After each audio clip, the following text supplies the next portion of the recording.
Everyone. Thanks, Sarah. I always forget. Welcome, everyone. We have a short amount of time today, so we're going to get started right away. If you're just joining as you come in, please go ahead, put your name, your organization, where you're calling from in the chat. We also have, I've said this before, but translation, if you go to the next slide, Sarah, in English, French, Spanish, and sign language. You can click, there's a globe button at the bottom of your Zoom screen. It may be under another button that says more, and then you can choose your preferred language. And Sarah or Luana or whoever, thank you. Yes, if you can put that in the chat, but I see you've already done that. So thank you everyone for joining us. And again, welcome. Today, we're going to talk about USAID's commitment to locally led development. And we're going to hear about some USAID missions and from some USAID missions and local partners on what it looks like to translate that commitment at the mission level. What does it actually look like to learn with and from each other and to strengthen each other's capacity at the country level? I'm going to introduce our speakers and get us started for real in a minute. But to quickly introduce myself, I'm Nellie Mecklenburg, and I'm with the Movement for Community-Led Development. We can go to the next slide. The Movement for Community-Led Development is a majority world-led network of networks, which is comprised of over 2,000 local and community-based organizations, as well as more than 30 international NGO ally members. We're all working together to share lessons, build mutual capacity, advocate, and amplify their voices to ensure every community has the resources, the skills, autonomy, and equitable partnerships to achieve their own goals. The movement is really shaped by its national associations in some 17 countries, which are self-directed, self-governing bodies, all tied together by a dedication to ensuring that every person has a fundamental right to voice in the decisions that affect their lives. And today we'll be hearing from some of our MCLD and National Association members. The next slide, you can see that we work with 5 goals in mind, and we work through advocacy and facilitation to achieve the SDGs. You can go to the next slide. They're up on the screen now, but we're going to put a link to our website in the chat, and you can look there to learn more about MCLD's work. So for today, as many of you know, in 2021, USAID committed to making sure half of its programming and spending have local communities in the lead by 2030. This means that these local communities have a leadership role in co-designing, prioritizing, implementing, and evaluating interventions. Towards this end, USAID has committed to having 25% of program funds go directly to local partners by the end of 2025, and it's developed a set of locally led program indicators. So this is really at the center of USAID's own learning and capacity strengthening, which is a game-changing commitment. It's an important, and I should say overdue step that USAID is really leading the way in globally. Today, though, as I said, we want to look at that commitment and what it looks like at the mission level, which is really where the rubber meets the road and USAID's work really happens. USAID missions operate in vastly different country contexts and institutional contexts, and there are different challenges and priorities across. So in reality, this can make it feel difficult to apply a global agenda. So today we're going to hear from a few missions on how they are trying to realize that promise, and from some partners in those countries on what that experience has been like. Too often, we know it can feel like the same well-connected national organizations are able to access USAID and its opportunities, while the most local, the most grassroots organizations, which are closest to communities and their issues, are left out. So from all of our speakers today, we hope we'll hear about what has been achieved, but also what more needs to be done. in these contexts and others around the world. We're going to briefly hear from 4 of our speakers before opening it up to a discussion with all of you. So please very much put your questions, your comments, your reflections, experience, wisdom into the chat. We won't be able to call on everyone, but we will call on some folks to share out and to move the conversation forward. All right, with that, I'm going to introduce some of our speakers and then turn it over to them. And to my speakers, as we've discussed, if time gets short, I will gently and respectfully step in and just ask you to wrap up your thoughts so we can keep moving. So with us today, we have Michael Rossman, who is Acting Director of USAID Malawi. In his more than 20 years as part of the USAID Foreign Service, he's served in countries ranging from Pakistan to Ethiopia, Haiti, the Philippines, Georgia, and of course, Malawi. O'Keefe Dimba is the Program Officer for Opulence Malawi, which is a local organization in Malawi that works with communities across issues of education, sustainable agriculture, economic empowerment, and WASH to ensure that local and indigenous knowledge and capacities are recognized and applied. And his previous work has included with the UN and the government of Malawi. Then we have Andrea Capean, who is Director of Acquisition and Assistance with USAID's Mexico mission. She's been with USAID for over 12 years and previously served in Senegal, Peru, as well as in DC. And then we have Bimanya Ruzayo, who is co-founder and team leader for the Ugandan organization Integrated Rural Community-Based Initiatives, and he has been a champion of rural community work for some 23 years. A little later in the discussion, we will also hear from Mercedes Castaneda, who's the director of Reinserta in Mexico. So, O'Keefe, first I'm going to pass it over to you. And I'm going to ask if you can tell us briefly about some of the opportunities that you've had to speak directly with USAID and its missions. So, if you can unmute and go ahead. All right. Hi, everyone. My name is O'Keefe Dimba, working with Opulence Malawi, here in Malawi. I was privileged just last week when we had a meeting with USAID in Lilongwe, the capital, where as local organizations, CBOs and INGOs had some time to interact with USAID officials. This was organized by MCLD, in which also USAID had to join in organizing it. I would really say that the meeting was really good because most of the local NGOs and also CBOs had the time to interact with USAID officials, which we had, I think, more than 15 of them, which is rare opportunities for local NGOs to have that kind of consultative meeting. During the meeting, there were a lot of discussions which happened, and I really liked the discussions because it opened up for local NGOs to really understand how USAID works. And I think I should say this was my first time hearing about the localization agenda, of which upon seeing the numbers that in 2022, it was up to 25% grants given to local organizations. And now they are at 38%. That means before even 2030, that means that their target, which is 50%, is going to be achieved. I learned a lot as a person from the NGO sector, and I hope and I know that even most of the community-led organizations here in Malawi also learned a lot, where their questions were answered and some other things were clarified. They learned and unlearned some other things.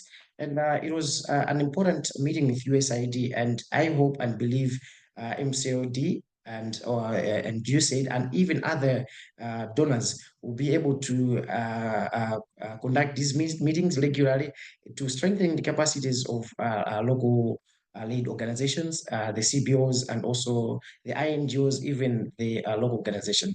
Thank you so much. Thank you so much, O'Keefe. And it's great to hear about that initiative. And I think really interesting and telling that it was the first time that you'd heard about that localization agenda.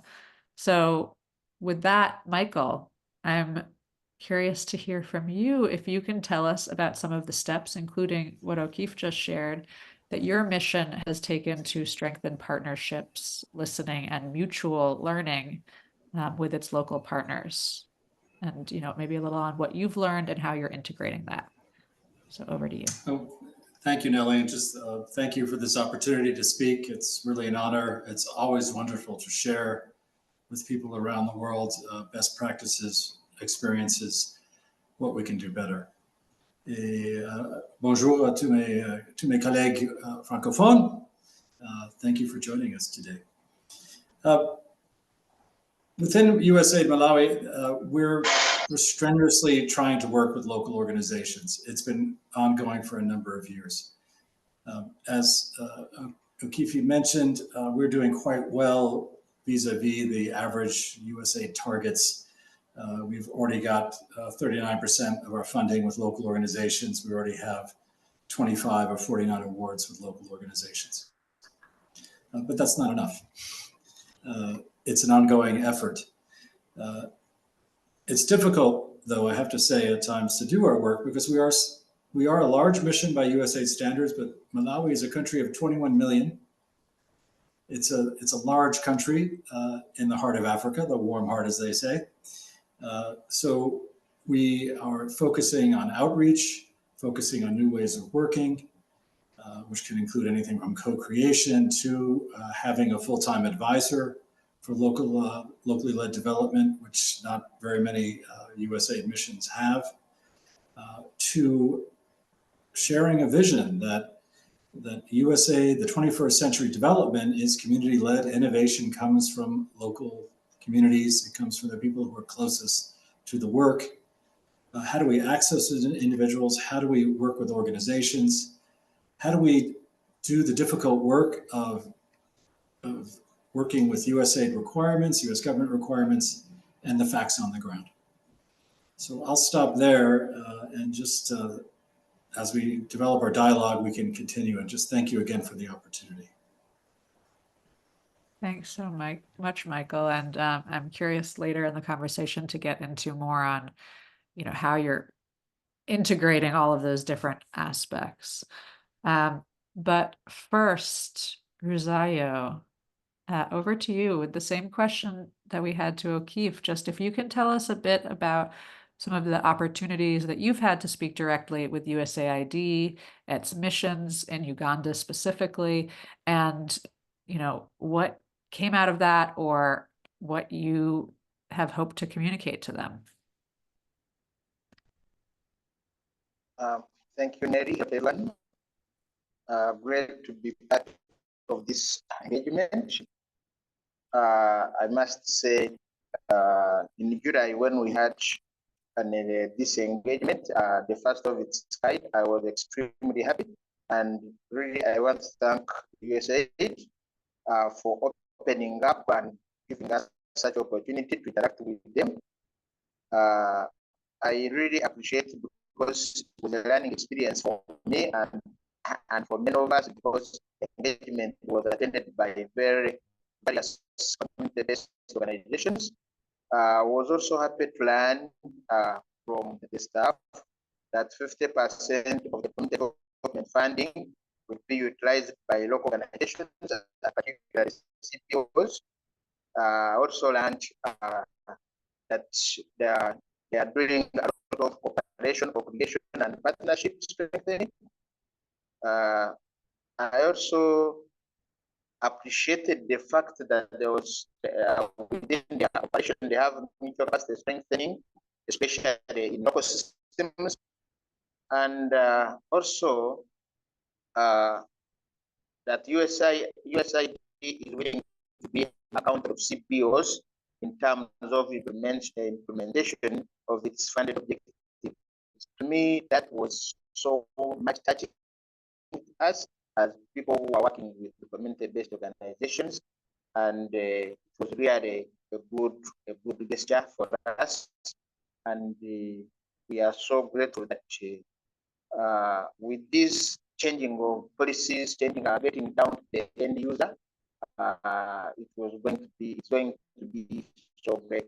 We appreciate because MCLD is the one that organized this engagement, and so far as a result of that engagement, internally we are seeing people collaborating together, and we are also seeing meetings being organized by USAID, especially to educate or more right the community-based organizations and how they have adjusted their operations, like running applications and other tools they use in programming. That is so great, and we hope if we continue, the end result, the end user, the community person who is the last person to benefit from the funding projects, will be able to receive services, and it will create a very sustainable and lasting impact on the community. Thank you, Ned. Thank you so much, Rosario. And we know we couldn't see you because of connectivity on video, but we appreciate being able to hear from you. I think you're coming on video again. Yes, now we see your face. It's great to see you. And we'll hear a little more about the initiative that all three of you have spoken about so far, but in different countries in a minute. But first, Andrea in Mexico. Sure. Buenos dias. Yeah, go ahead. Same question on the steps you all are taking there. Great. Thank you so much for inviting me. It's lovely to see so many local partners and US partners. I see some of our Mexico partners on the line, so that's lovely. I'm the contracting and agreement officer here in Mexico, and we've also been trying, just like Mike was saying, with our mission to move the needle on localization. So Nellie only gave me 3 minutes and she's going to cut me off. So I'll try to be quick, but we've done a lot. I think we've started with some of the most basic things that still seem to be an issue with USAID, is just actually connecting and finding those partners. And so we've issued a lot of RFIs. We've issued them all in Spanish. And we've tried to use those RFIs, dissemination is a big deal. So we work really closely with our doc and communications colleagues to make sure everything is getting out into the country as far and wide as we can. We've used newspapers. We've actually found newspapers haven't been super successful here. So this is where I encourage our local partners to speak with the mission and say, listen, this is how I get most of my information. And then that would help us, I think, figure out what our best dissemination efforts are. And then we've used those dissemination efforts to create databases of local partners so that whenever we have information that we want to get out, when we do have local capacity strengthening initiatives, when we have solicitations and opportunities, that we have a huge database of all the partners working in the country that we've found so far. We definitely don't know all of them, but we've tried to find as many as we can, and we issue them that way. We issue them through LinkedIn. I send it to all of my colleagues here at the mission because they're close with a lot of the civil society on the ground. And so trying to just get the information out is one of our biggest hurdles at the agency, I think, but really important. And it takes kind of a group effort to do that. I think doing things in local languages obviously is also really important and something we've struggled with over the years at the agency. And so now everything that goes out in Spanish. There's some great USAID initiatives to help us with our translation.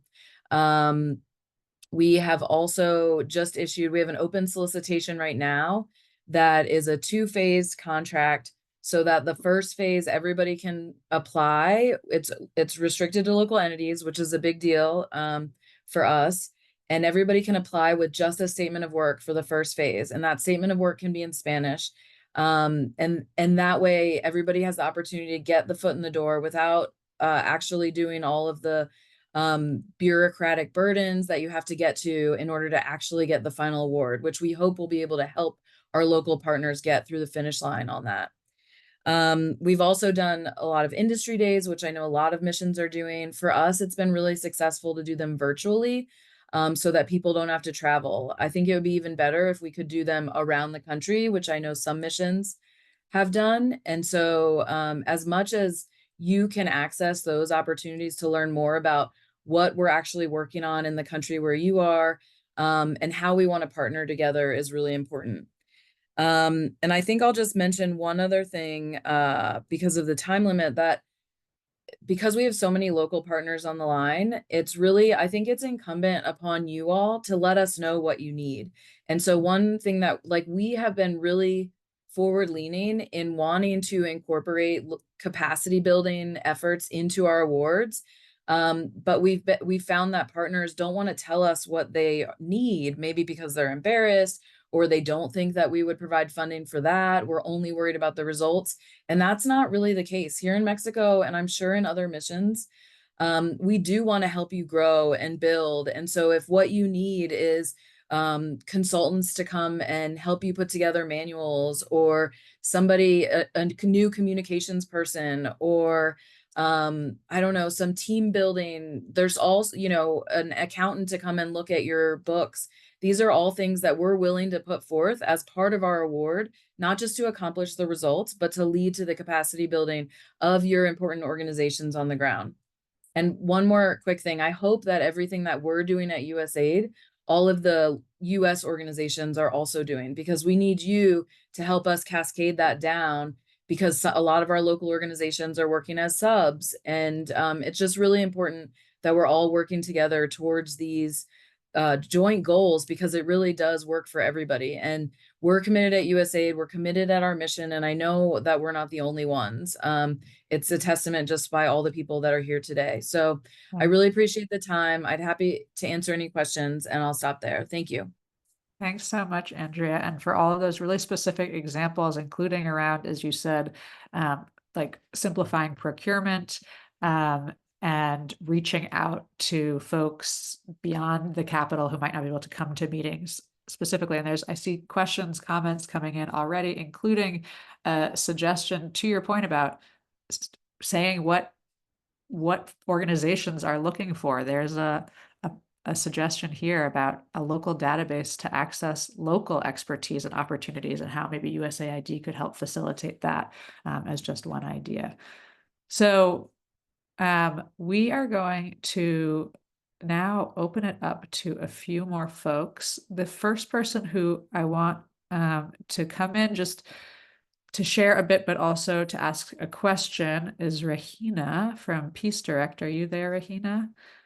Finally, yes, I'm here, but I'm not Great. sure. So Yeah. Peace Direct and Movement for Community-Led Development collaborated on one of the initiatives that several of our speakers have spoken about. So I'll let you just give a little bit of background on that, and then ask your question to the speakers, and then we'll keep it moving. And Sarah is keeping track of the chat to make sure that we call on as many of you as we can at the time. And Perfect. thanks again Thank to you. the speakers for being so brief. I appreciate it. I'm not sure if my camera is showing, but I'll just go ahead. Yeah. Okay. Oh, perfect. I'll just go ahead. So what a lot of the speakers were mentioning is this consultations that we held in Uganda and Malawi, which were part of a broader initiative.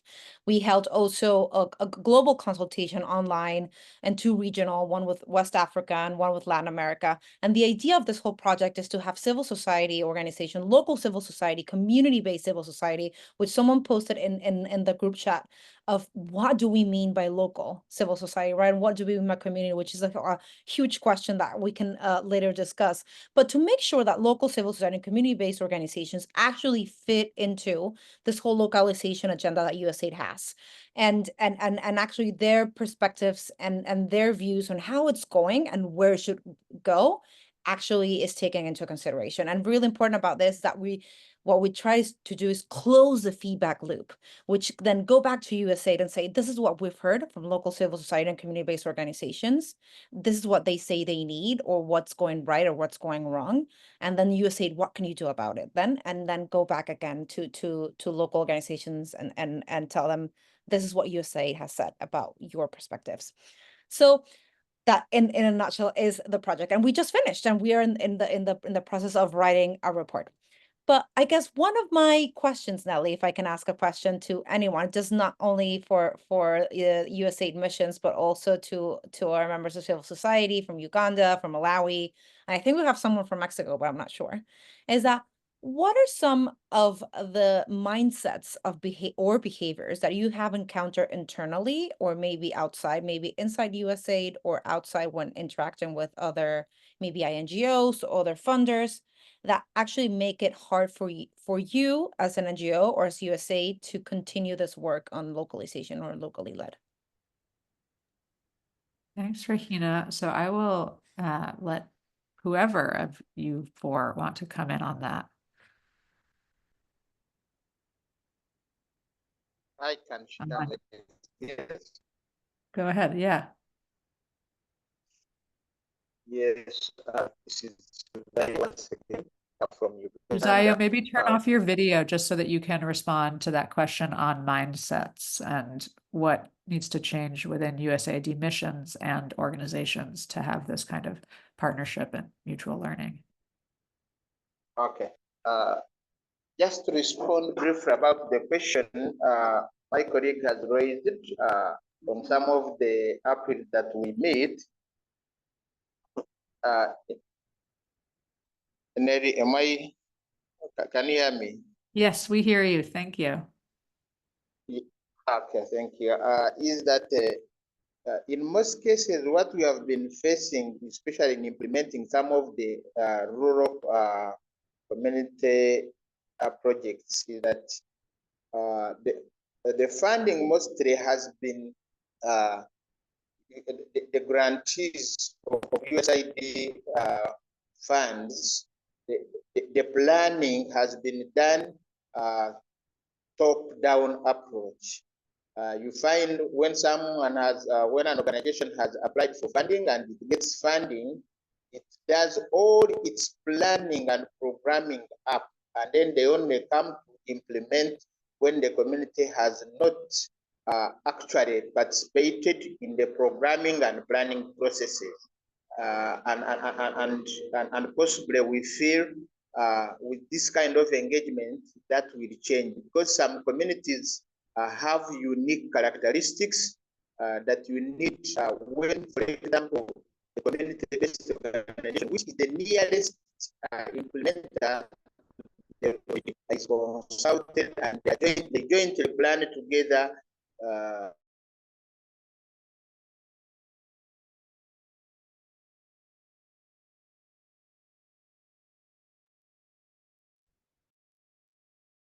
Oops, I think we just lost you, Rosario. But your points so far have been well heard about the need of engaging communities and community-based organizations in the planning stages, and how there's the different circumstances, needs, issues across all. So maybe we'll come back to you if we are able to hear you again, but I'm curious if any of the others want to share anything on the kinds of not just policies and bureaucratic points to change, but also mindsets. Go ahead, Michael. Oh, you're muted, Michael. How many times have we heard that? Thank you. I think my thank you. My perspective on this, in terms of the USAID is an organization that started in 1961. There's a history to it. And I'd like to draw a line at the 20th century history and the 21st century history. So let's leave the 20th century behind and envision a 21st century. What is 21st century development? Well, we know it's locally led, it's at the community level, it's partnership, it's networks like this, it's working together. I'd like to also draw out that USAID's development strategies don't start from the local level. We have to be clear that USAID operates in any mission under an integrated country strategy. So I just talked to any of my colleagues here, my friends, take a look, it's on the website. If you're any country, Kifi, in Malawi, we have an integrated country strategy for the US State Department. Underneath that is a country development strategy for the CDCS, a country development cooperation strategy for USAID, which defines the areas in which we work. And that is a planning process because USAID works under a planning structure. And I'm sorry if I sound so bureaucratic, but I just, a lot of what we do overlaps with everything that's being done here, everything from health work to democracy and governance activities, ranging from ensuring that there's freedom of speech, that there's human rights, to even strengthening the parliament to help them function better to support the people of Malawi through education activities, through economic growth activities. So we have long-range planning, it's 5 years. Yeah, this is Jared Openchain. I just encourage everyone who wants to work with USAID to try and do some research on what is the country development cooperation strategy for USAID in your particular country, to get an idea of what areas in which we work. I also want to say that USAID has open doors. Come visit us. I'm so grateful for Peace Direct and MCLD for hosting us. I do believe 21st century development is networks that we can easily just get everyone around the world together today. Just shows the advantages of working together. I've been working in development a long time. Maybe I'll just ask or leave a provocative thought that when I first started working in development in the early 90s, I was working for a private sector organization, and my boss reminded me that USAID had high walls. But once you got over the wall, it was paradise. And I've been working since then to try and lower that barrier. How do we break down the walls that we can bring all parties, all who want to work with us, to partner with us into the area that we can work together and achieve great results to accelerate the development of the countries in which we work. I'll stop there. I know this is a dialogue or a multifaceted conversation. Thank you. Thanks, Michael. And so again, and there's lots of points coming up in the chat also that I think that speak to that. And as you say, how to lower those walls, including, I think, even around, as you said, like, what are the country priorities and having open doors? How can the walls towards that get lowered even further so that, it's not as much of a burden on local organizations, grassroots, community-based organizations, to be the ones to sort of make that journey or climb that wall. I'm gonna go, I don't know if Mercedes is on. Are you on the call? If you are, you can come in a minute. But maybe I will, in the meantime, just hand over to Sarah if you want to call on a couple of folks from the chat. There's a lot coming in around, translation, not just of language, but of process, of trust building. What do we mean by local when we say local? Expectations for primes and what's USAID's role in that. So yes, Sarah, over to you. And also just a reminder to everyone, myself included, to speak slowly or not too fast so that the translators have time. Sarah. Yeah, thank you, Nelly. There have been a lot of great questions. I think we'd love to start with a question from Gunjan Veda. Thanks, Sarah. So we've been, the consultations was mentioned, and two things came out very clearly in these consultations, which I wanted to flag here and see, how do people feel about admissions as well as local organizations. Excuse me. So the first thing was this whole issue of how, still amongst the USA team, there is a lot of thinking that the whole idea of locally led development is to build the capacity of local organizations to receive USAID funding. And I know the LCS policy and LLD was actually talking about turning it on its head. So what steps are you taking to make sure that the teams realize it is about strengthening USAID capacity to work with local organizations and not the other way around, and all varieties of local organizations, because there are specific groups like CBOs who are closest to communities who get left out.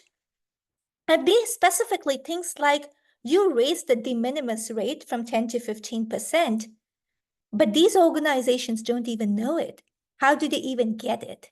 So what steps are you taking to ensure that you can have direct interface with not just the primes, but the subs? And they understand and you hear from them directly and they hear from you. I'll stop there. Thank you.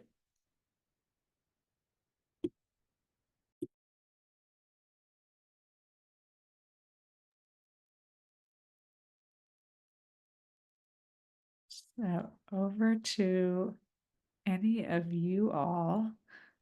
Andrea, why don't we hear from you and then we Sure. can keep going. I'll try to answer that. That's a hard question, Gujan, but I think that what we've been trying to remind ourselves here in Mexico is, yes, like you said, we don't want to raise the capacity of an organization to be able to receive money for us. That doesn't help anybody. It doesn't help the society that we're working in. It doesn't help the country. And so, again, I think it's about listening and about asking, well, what do you need? What do you want? Because it's not about how you comply with us. And at the same time, we're trying to take down barriers. You know, one of those examples is that we're trying to create more mechanisms that don't have these compliance requirements. And you know, fixed amount awards, and grants are ways that we can do that. And we've started working with really important organizations here in Mexico that don't want to have those compliance burdens. And so the only way that we can work with them is moving them towards like these less burdensome mechanisms. And that's been really successful. And so I think it's really important that we use all the flexibilities that we have, because the agency has moved very far in allowing us you know, a lot of grace in the way that we do business. And we have to move everybody away from just doing business the way that we have in the past. All missions need to change that mindset, and it's hard and it takes a long time, and it's slower sometimes, and it's more labor intensive. And I'll also say that, you know, we're always everywhere under resourced in all the missions. And so we have to try to focus on what's important, and it's not always the results of a mechanism. And so those are the incentives that push us towards creating these large mechanisms that have so many burdens. We have to take a step back and say us in the missions have to say to leadership in Washington that if you want us to be able to achieve this, because it's good development, then we have to also, you know, alter what you're expecting from us, because maybe the results aren't going to be as good because we're not telling people exactly what they need to do in order to accomplish their objectives. Maybe it takes a little bit of a learning curve to figure out, and maybe it's going to take some pilot work that will need to be expanded. And so it's a kind of a multifaceted thing, and it's going to take us a really long time. And I know that we're pushing on all the different points around the agency and outside externally.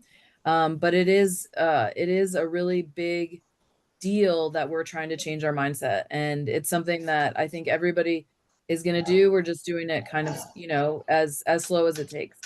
I don't know if that's a good answer to your question, but I'll stop there. Michael, if you want to come in briefly, and also O'Keefe or Riazo as well. Go ahead.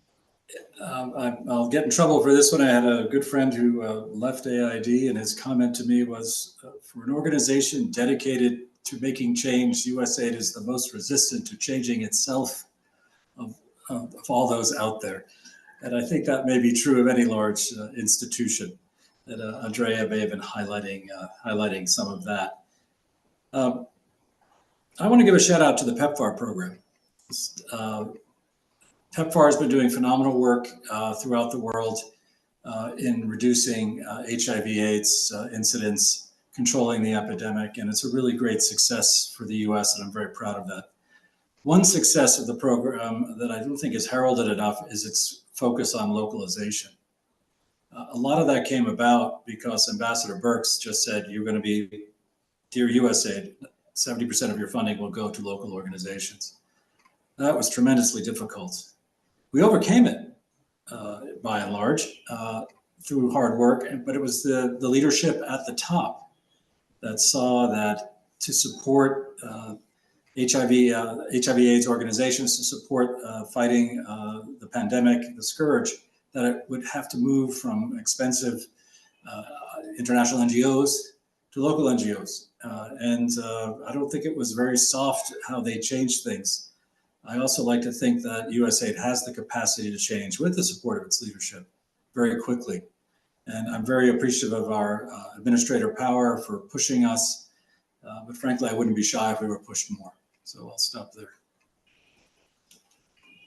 Thanks so much. There are great questions coming in. We also see Tanya has her hand raised. I think I'm going to go to Mercedes next from Mexico, and then we will take a few questions at a time, or maybe Sarah, for time, we might actually just have you read out a few questions, and then let you guys respond to them that way. So Mercedes, you've been working with USAID Mexico for quite a long time, and there's perhaps some lessons there on what this kind of mutual partnership can lead to. I know you have a question for others, but over to you if you also want to share really quickly.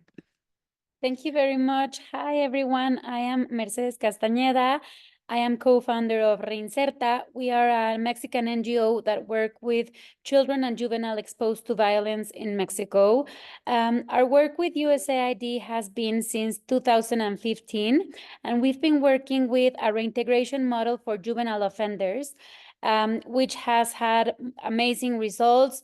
We have over 97% of non-recidivism, and we've worked with reducing risk factors over to 68%. So for us, it has been a key working with USAID, and we always say that they have been our best teachers regarding of how to grow an organization. When we first requested applied for our first grant with USAID, we were so small. Nobody believed in us because they were like, okay, crime, Mexico, we don't want to put our money there.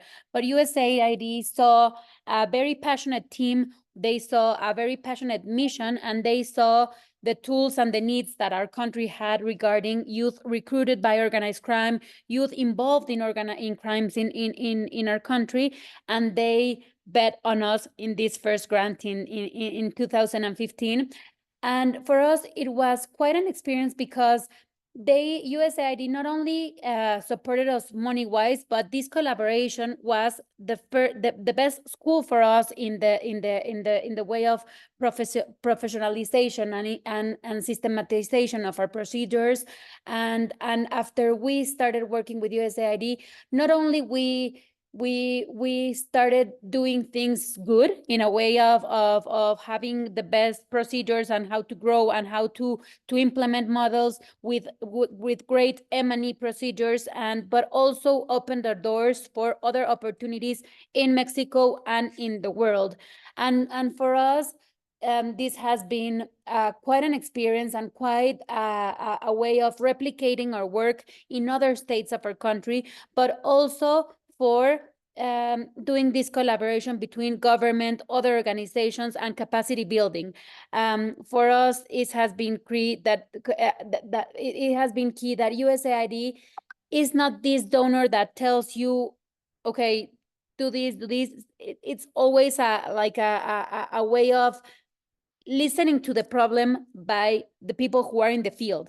No, USAID is always wanting to know what's happening in the field, what are the basic needs, what the government is doing involving the situation, and with this we can build a better and more suitable project for the population in need. And for us, building this capacity has been the most important experience of Reinserta, because we know that there is a recognition that if you work with USAID, not only you have the guarantee that you're doing things right and that you are building capacity, but also that you are like on the right track to build capacity for other organizations that are in the field. So that would be our main experience with USAID since 2015. And I would like to ask a question to the speakers on what are the plans for these small organizations that are starting, for example, and that are us 11, 12 years ago that maybe have a lot of door closes, but do want to strengthen capacity and do want to work with doing the change that USAID helps our countries to do. So my question would be, how is in the plans for USAID to continue promoting these experiences and these opportunities for small NGOs or small institutions that want to make a change? Thank you very much. Thank you so much, Mercedes. And I think that connects also to this point earlier, again, about the walls. I love that analogy of reaching out to organizations who don't have the internal resources yet to be the ones to reach out. But how do you make sure that that work is happening in both directions? Go ahead. So I can go ahead and answer. Thanks so much, Mercedes. It's so nice that you're here. Thanks for sharing. I did want to say that at USAID Mexico, one of the things we're working with and we're trying to push forward are simplified grants. And those are things that we think can really help with the core funding of smaller organizations. And I think that's something that we haven't used a lot in the past. We use them primarily for humanitarian assistance at USAID. But they're really great, again, flexible mechanisms that we can use to support small organizations where they're at, and try to provide some sort of sharing. I see the word in the chat, and see how we can talk to them about how they can grow, where they want to grow, what is it that they want to do, or just get a little bit more for what they're already doing, just allow them to have more reach in the good work that they're doing. And eventually that might lead to them growing, or eventually it might, it might not, that they might want to stay where they are. And then another thing I would encourage for all of the local organizations here are to get registered on how to work with USAID, and then for the US partners to start publicizing your subgrant opportunities on how to work with USAID, because it's a really great new forum that we have that can connect these entities that don't know about each other right now. But once you start getting those subgrant opportunities, then you start seeing what it's about. And if you want to move up, and if you want to start changing your internal controls so that you would be compliant in order to get a prime award. But that's kind of like your testing ground, is in these sub award possibilities. And so that would be my advice. And it's not really as much advice to the locals as to the US organizations, to try and make sure you're publicizing these subgrant opportunities in a place where people can access them. Over. Thanks, Andrea. O'Keefe, please go ahead. And you're muted, just to make sure you unmute.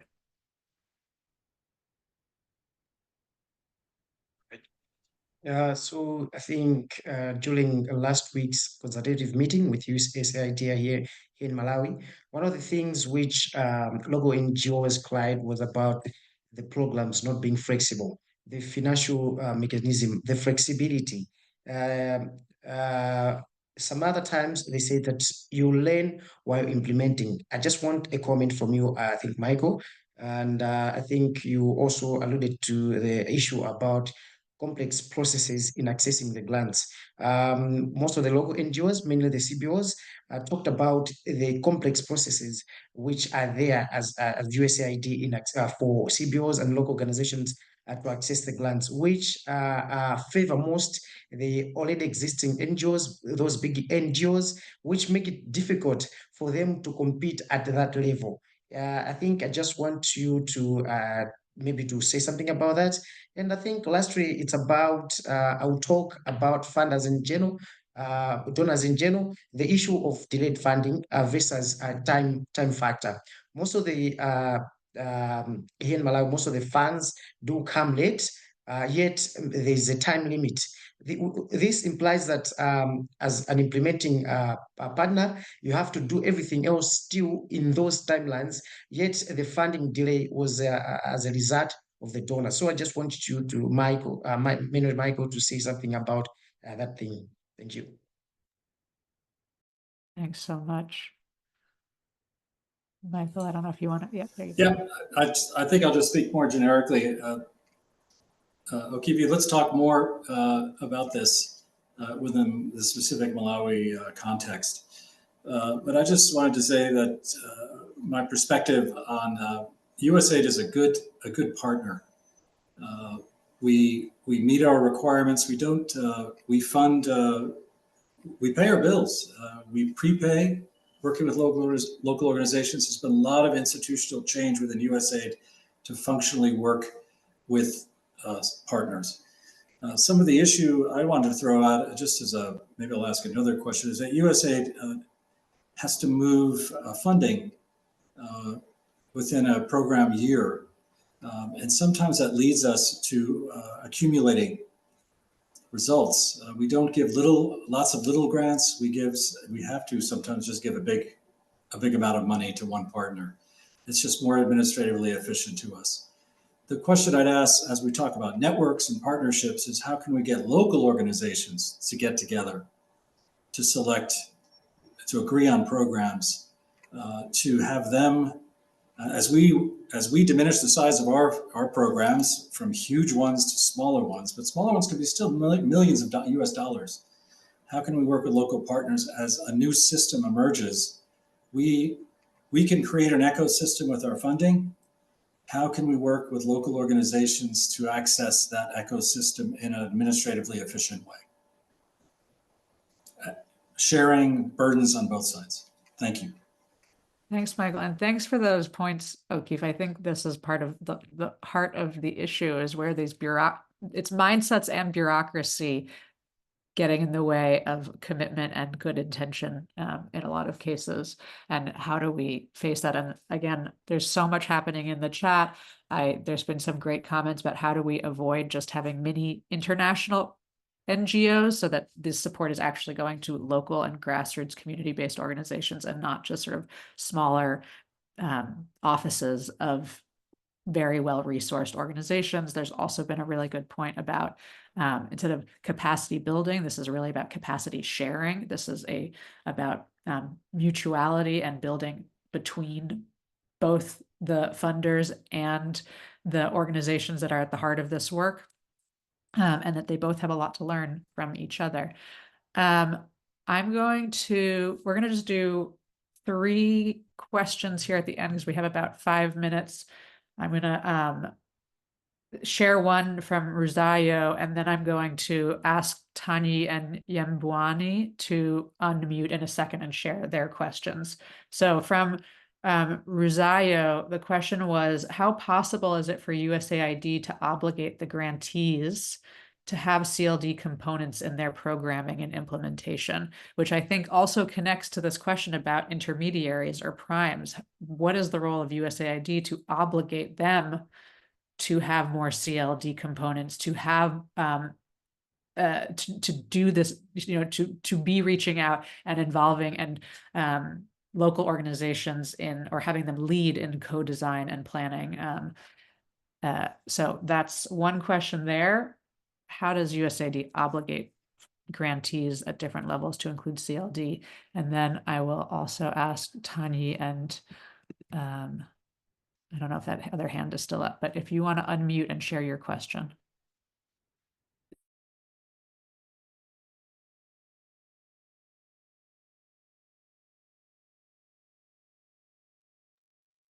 Oh, I see you're unmuted. Yes, thank you very much. I think I'm actually enjoying and learning from the session. I'm Christian from Lukmev, Cameroon. I recently also met with some USAID in DC, and I must tell you, it flips around my thought processes around USAID. At country level, one of the things we need to be looking at is how will USAID actually push this agenda? Because, knowing fully well that for such a long time, USAID has not been working with local partners, it's very possible for local partners to even just bypass the US for the INGOs and UN agencies. So how do we amplify the communication around this excellent policy that USAID has put in place? That's my first question. The second one is, I understand very well that USAID in the beautiful localization policy, which is championing, is pioneering this process with such a policy, will not only be empowering and working with local actors, but will be setting the pace to prepare local actors to work with a wider donor community. So how is USAID going to engage with the wider donor communities to be able to start embracing this beautiful idea of localization from the top to the work? Because this is, USAID may not be able to provide all the resources that are needed to address the global humanitarian and development needs. So that's my question. Once more, congratulations for this. I've been following many of these sessions, and they've actually transformed our thought processes. Thank you. Over. Thank you so much, Christian. Sorry for getting your name wrong. And Yves Yembuani, if you want to go off mute and share your question. Hi, can you hear me? Yes, very well. Thank you. Okay, thank you. I will try to do it in English, but I'm Francophone. So if you don't get all my words, sorry for that. Yeah, I think you already say it. We used to talk about capacity building. And I think now we have to move from this to capacity sharing, because local NGOs, communities get capacity to make the change. They just need help. They just need to be accompanied to realize that. And I think as USAID has opened for a new partnership, you need to change the position of international NGOs. The international NGOs better have to come in accompany with the local one just for the compliance, just to help them to make properly finance, to make properly procurement. I think that's gonna be a good approach, and allow local organization to make the staff on the floor to work with community to realize some things. I think we're gonna get more good results. Over to you. Thank you so much. And we would have welcomed you speaking in French as well. So we have a few questions there. One is about ensuring that community-led development principles are part of the grants and part of the prime's responsibilities, how to amplify this message and engage with other donors and other funders to make sure that they're doing their part, and around capacity sharing, and how USAID is supporting organizations in fulfilling its own very vast compliance requirements, which I think, Andrea, you gave an example of one way that USAID Mexico is doing that. Over to all of you, and we are at time, so if folks have to hop off, we really appreciate and recognize that. Hopefully people can stay on for a couple more minutes just to hear these responses. O'Keefe, also, I don't know if your hand raise was from earlier or not, but please be sure to respond if you wanted to come in.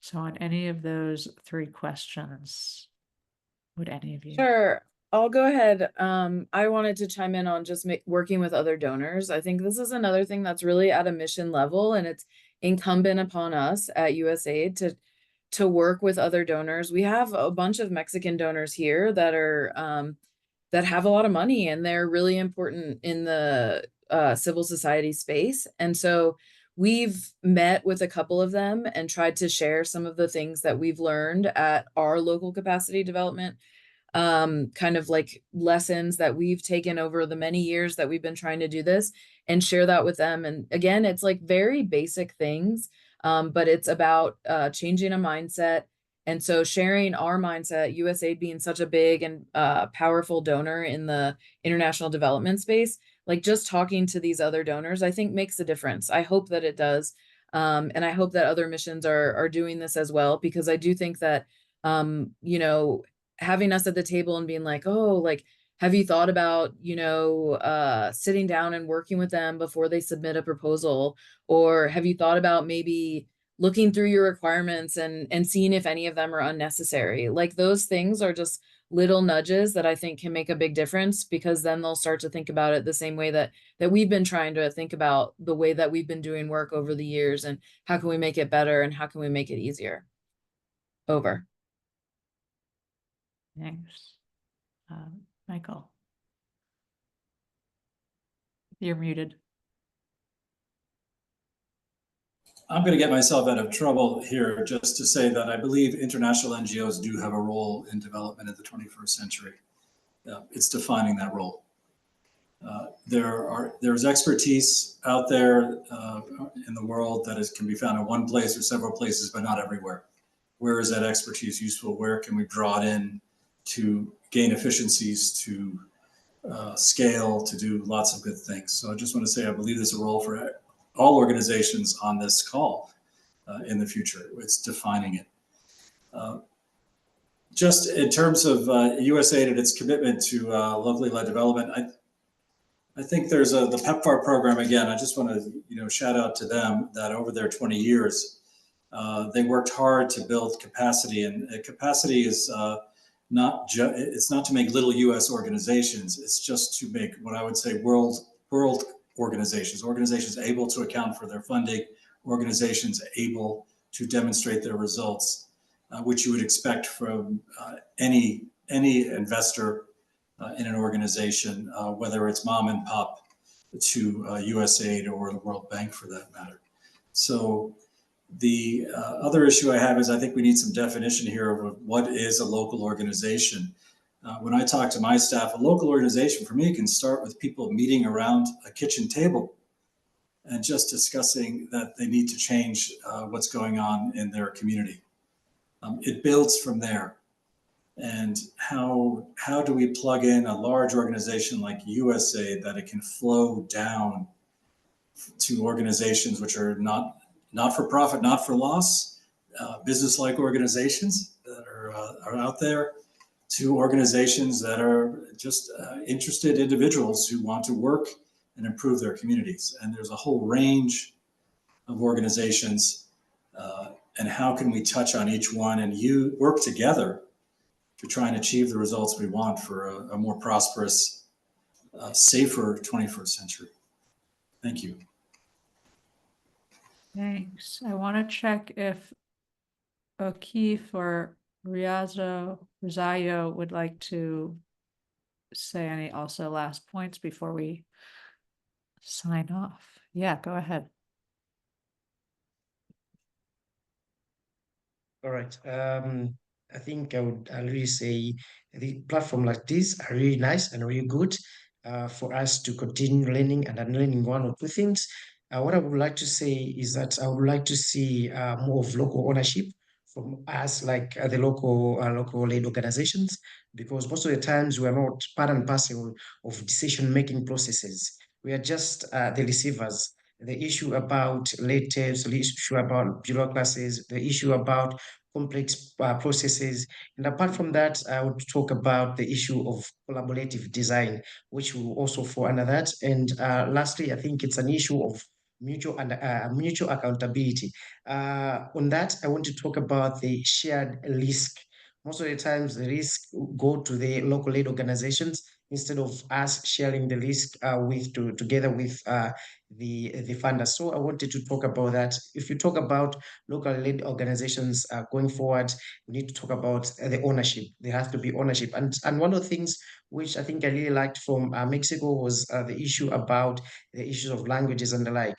I think I would like to see more of the issue about communication here in Malawi go extra mile. The issue about the processes being in localized a lot of things localized, even maybe application processes and the like, because we are also talking about the CBOs here in Malawi who don't have the capacity maybe to understand some of the processes which do happen. And in fact, maybe trying to do on policies and governance mechanisms. The policies have to be tailored in such a way that somebody else might understand in the villages, wheresoever that person might be. But most of the time, the policies, you need to call somebody else to tell you what that policy means. So I would like to see more of this happening here in Malawi. The process is not being complex, and maybe the information, you can easily find the information, because most of the times people don't know about the information about USAID. I think it's of late, maybe I've learned to say that I can go this website and know one or two things, but they have to do more about putting the information to the public, so that even though that CBO, even that local led organization, should be able to understand and know what USAID wants. And this even goes beyond not just USAID, but even other donors and other funders. Thank you. Brilliant final contribution, O'Keefe. I think that was all incredibly well said and clear. So thank you. And I hear you on the point on INGOs. I think Peace Direct, actually, many of us have seen, has a great set of work on what is the new role for intermediaries and primes and things like that. And with that, I just want to thank everyone for coming. Thanks so many of you for staying on for an extra 10 minutes. We really hope this is, as somebody's question was about, translating rhetoric into action, that this conversation goes forward. It reflects actually the things that not only these missions will be doing and organizations that they're working with, but also those in other countries. We really hope there were some folks from other missions on this as well. We will make sure to keep all of the questions that have been put in the chat. There were so many and they were great, and we didn't get to so many of them, but we will try to share them out, and we will also share the recording of this call as well. Thank you all really so much to the speakers, but also especially the participants for their active engagement. And with that, we wish you all a great rest of your day. And thanks. And in MCLD tradition, you can go off mute and say goodbye in your language, whatever that may be. Zikomo. Adiós, gracias. Thank you. you. Gracias. Excelente. Gracias. Merci beaucoup. Gracias. Gracias. Saludos de Venezuela. Nareje in Uganda. Salamat at mabuhay, Philippines.